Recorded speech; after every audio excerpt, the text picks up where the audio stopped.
It's 1931. You're in a dark theater. You already passed an ambulance outside and nurses in the lobby to get to your seat. You have no idea what you're in for, but the anticipation is killing you. The movie's about to start, but something's different. A man steps out from behind the curtain and looks right at you. And he delivers maybe a warning, maybe a dare, that my uncle, Mr. Carl Laemmle, thinks it would be unkind to present this movie without cautioning that it may thrill, shock, or even horrify you. This is Edward Van Sloan, a man I bet many of you have never heard of. He never played a Universal monster, and he was never a leading man. But the Universal Monster universe would not be the same without him. I'm Antonia Carlotta, and this is Universally Me, the channel for all things Universal and classic horror. My family started Universal Studios, and they made the Universal monster movies. Edward Van Sloan is one of the most important supporting characters in the entire Universal monster canon. He appeared in not one, not two, not three, but 4 Universal monster movies. And he's the one that gives them their brain. In each of the movies, he is the one who understands the horror most clearly. He's the skeptic who investigates, the doctor who warns, the professor who recognizes the danger, and the vampire hunter who treats the supernatural like a case to be solved. Edward Van Sloan was born in Minnesota in 1882, and before he ever became a part of monster history, he'd already built a successful stage career for himself. And Universal horror comes just as much from theater as it does from literature.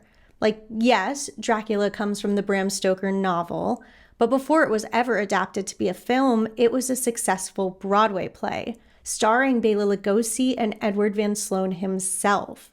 So by the time the 1931 film Dracula comes around, Bela Lugosi and Edward Van Sloan had already been working together for years. Lugosi's Dracula is famous for his hypnotic stare, his stillness, his elegance, his charm. He enters a scene and the entire temperature of the room changes. But for Dracula to work, you need a Van Helsing. Someone who is not oblivious, but also not just some wide-eyed believer in monsters, a man of science and observation. Van Helsing approaches vampirism almost like making a medical diagnosis, or Dracula becomes an investigation. Without him, the other characters would be lost, and they would just be really confused by the symptoms, by the blood loss and the madness, by the unsettling presence of Count Dracula. But Van Helsing, he is the one that really starts connecting all of the evidence. He studies Renfield, he studies Mina, he studies Count Dracula, and he starts seeing what other characters are missing. He's the one that notices that Dracula doesn't have a reflection in that mirror, and he instantly knows what it means.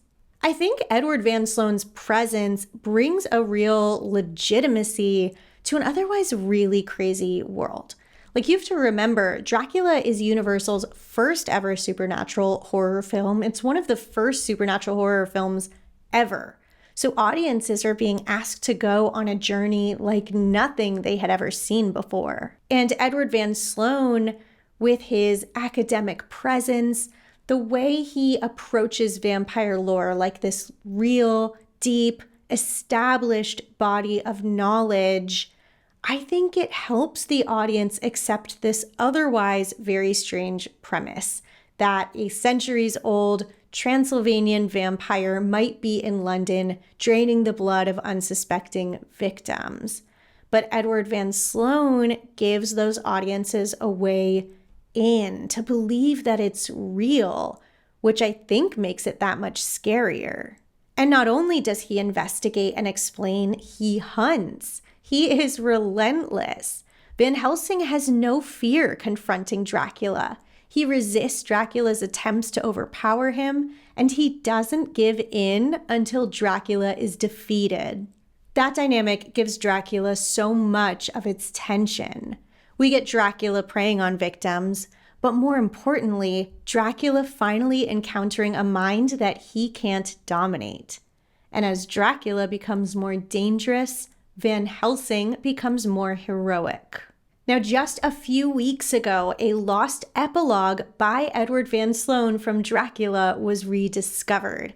It had been removed after film censorship went into place because in the epilogue, Edward Van Sloan lets the audience know that if they were scared of Renfield or Dracula or anything in the story that they saw, well, just to know that such things are real, which I think is amazing. Again, probably terrified those audiences going home, but they were afraid it would anger religious groups, so it was taken out and promptly lost. But it's so perfect because Edward Van Sloan delivered that epilogue, and then less than a year later, he is delivering the prologue in Frankenstein. It's like Universal instantly understood that Edward Van Sloan was going to be seen as the authority on monsters. Edward Van Sloan himself said that he received letters from fans asking him questions about life and death. Things like, how long does the soul live after death? Or why somebody's dead sister was still visiting them after more than 40 years. Inside Frankenstein, Edward Van Sloan plays Dr. Waldman, a role that's technically different from Van Helsing, but still cut from the same cloth. Dr. Waldman is Henry Frankenstein's former professor, and his intelligence once again gives the story weight. Without him, we would never clearly understand the work that Dr. Frankenstein was doing, and we wouldn't know the journey.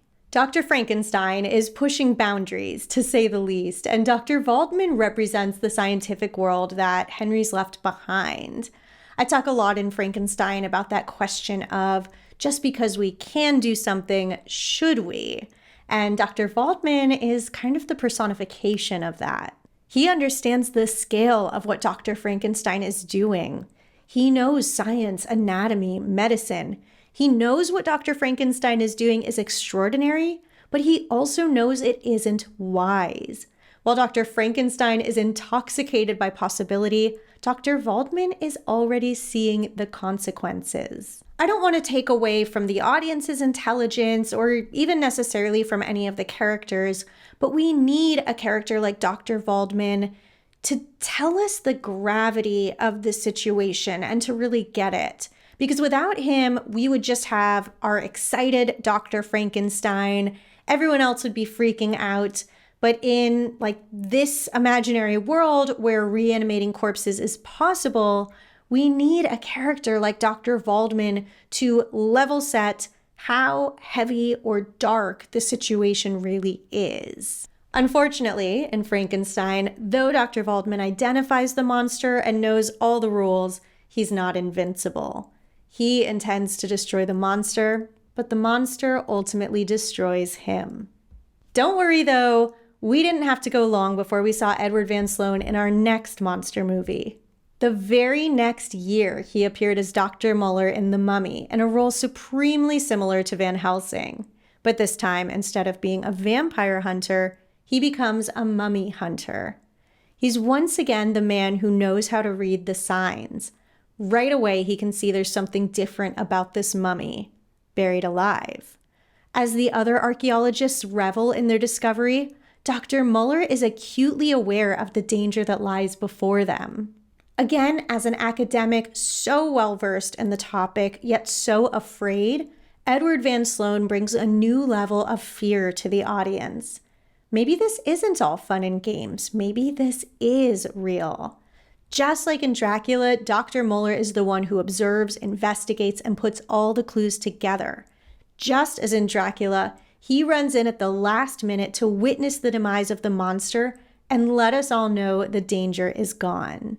And finally, in 1936, we meet Van Helsing, or I guess now Von Helsing, one final time in Dracula's Daughter, where Edward Van Sloan, or maybe it's supposed to be Von Sloan now, is suspected of killing both Dracula and Renfield. Well, suspected because he confesses to putting a stake through his heart, though he's already been dead about 500 years. And just like Dracula and the Mummy before, Edward Van Sloan is with us all the way until the final scene. He's again a brilliant mind trying to explain in plain and simple language the truth of what happened, though it obviously sounds insane to anyone who didn't live through it themselves. The strength of the vampire lies in the fact that he is unbelievable. For anyone that didn't see the first Dracula film, his exposition lets them know exactly what they missed and once again provides the real-life explanation that would make an audience just a little more uneasy. That's the great value of Edward Van Sloan in Universal Horror. None of the terror would carry the same weight without him anchoring those monsters in the real world. And it's a difficult balance. Horror films were still so new, they needed a certain amount of explanation, but if you have too much or if you don't do it right, you ruin the mystery and the atmosphere. But Edward Van Sloan was so good. It didn't feel like homework, it wasn't bland, but it felt like he was bringing real knowledge and real history into the room. When he talks about vampires, criminal brains, curses, and the mysteries of life and death, he gives a certain texture, gravitas to the Universal monster movies. Like the monsters existed before these movies, and they'll continue haunting the world after.